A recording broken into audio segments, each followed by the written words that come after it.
जय श्री राम। वंदे मातरम। जय अम्बे।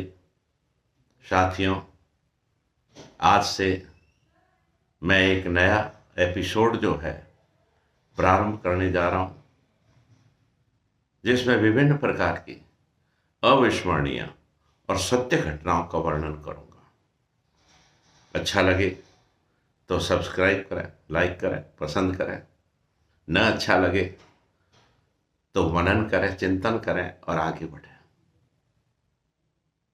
पहली घटना जो मैं बता रहा हूं वो आज से प्रारंभ हो रही है।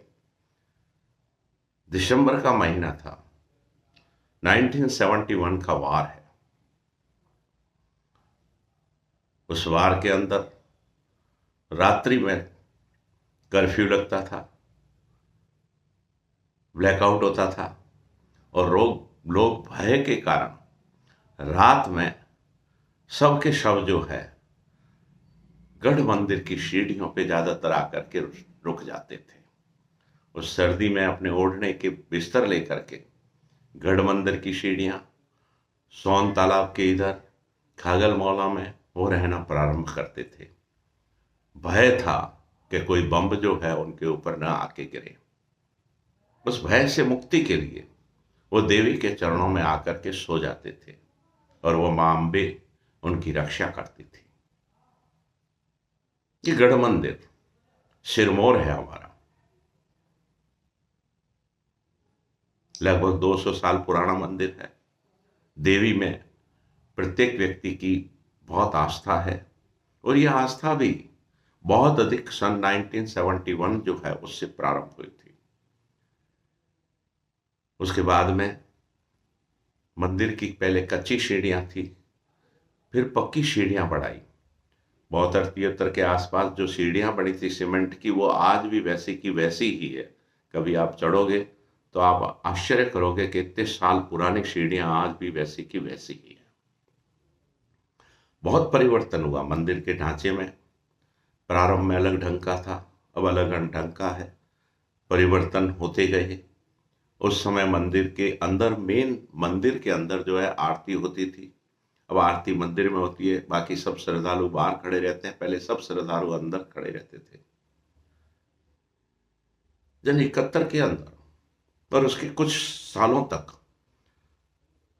कई अविस्मरणीय घटनाएं घटती थी। और वो घटनाएं बताने से पहले मैं 71 के वार की घटना बताना चाहता हूं। 71 के वार में रात को ब्लैकआउट था। मंदिर में यदि कभी आप जाओ तो देखना, वहां एक अंदर ज्योत का आला है और वहां अखंड ज्योत जलती रहती है।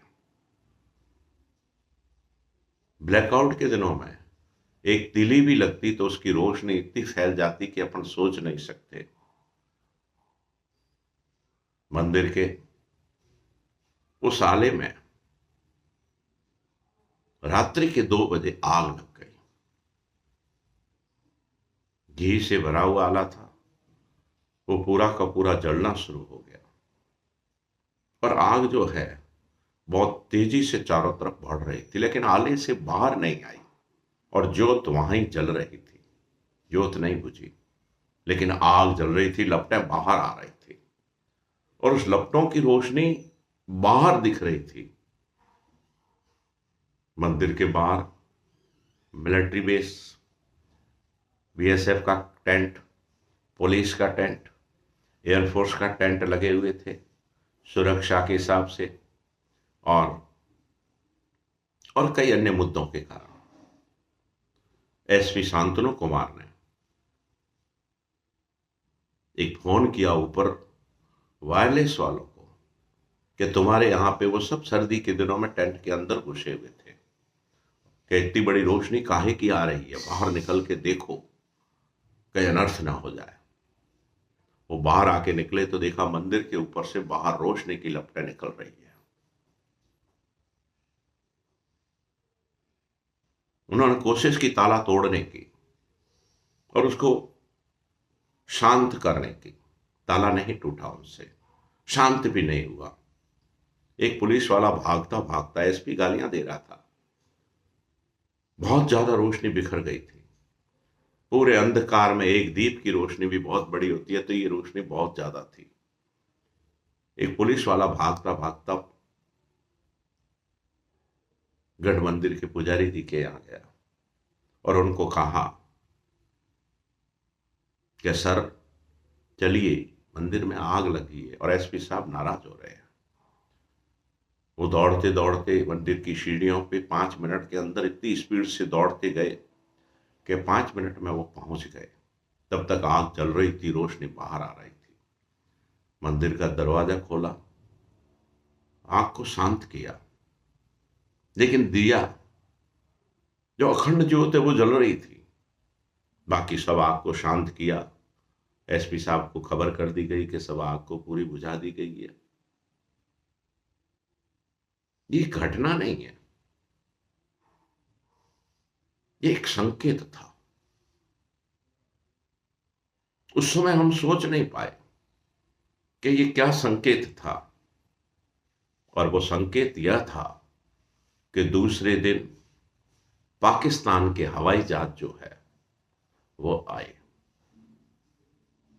और उन्होंने बम डाला।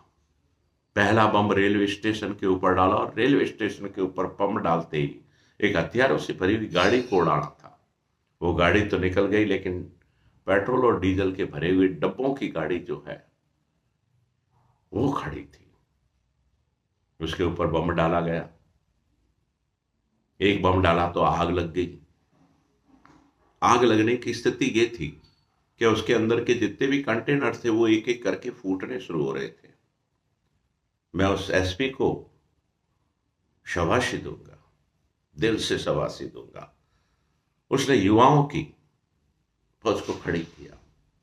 एक व्यक्ति मैं भी वहां था, और वो लोग गए उस ट्रेन के अंदर, और जितने भी पेट्रोल के उसमें लोग बताते हैं ज्यादातर आरएसएस के बंदे थे। जितने ड्रम को निकालना चाहते थे निकाले, निकालते गए निकालते गए। फिर पाकिस्तानी जो है वापस लौट के आए और उन्होंने दूसरा बम डाला। तब एसपी शांतनु कुमार ने कहा, अब सब लोग यहां से निकल जाइए। ज्यादातर जो है पेट्रोल से भरे हुए ड्रम निकाल दिए गए थे, अमर टॉकीज के सामने की तरफ डाल दिए गए थे। ज्यादातर निकल गए, लेकिन वहां पे बहुत भीषण आग लग गई थी। देखिए, आप गहराई से सोचिए, मां ने हमें एक दिन पहले संकेत दे दिया था, दूसरे दिन आग लग गई।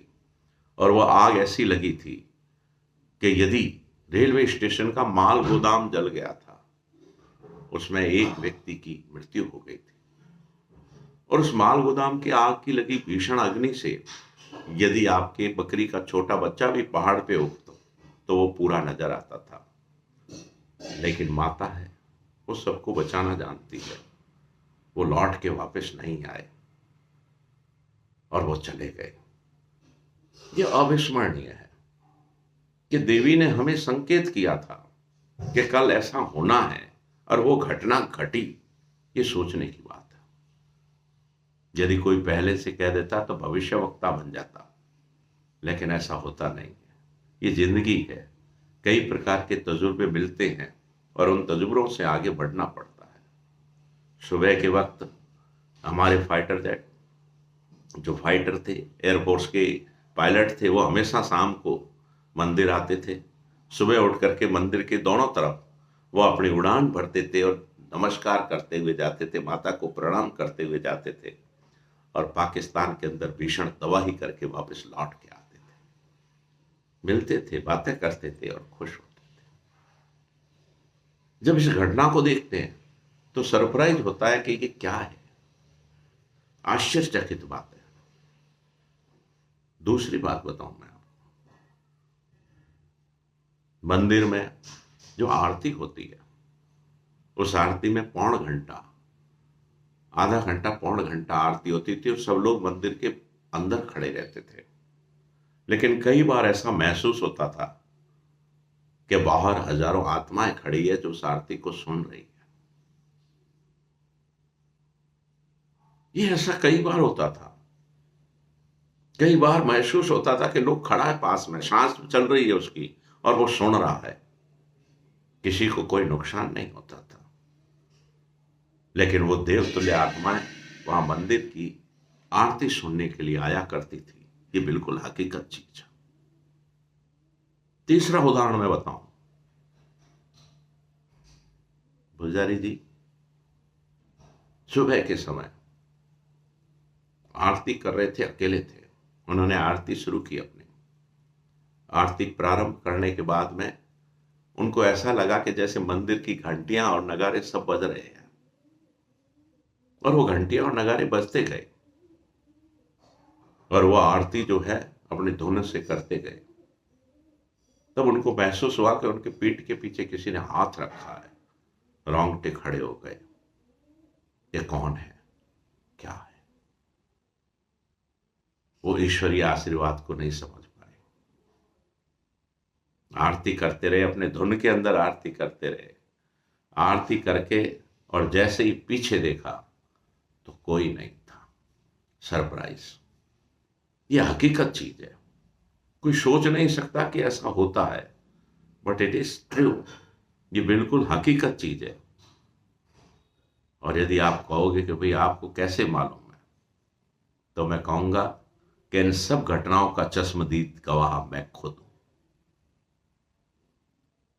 आज भी यदि आपकी किसी भी प्रकार की ख्वाहिश हो तो उस माता के मंदिर में जाइए, प्रार्थना करिए, आपकी सभी ख्वाहिशें पूर्ण हों।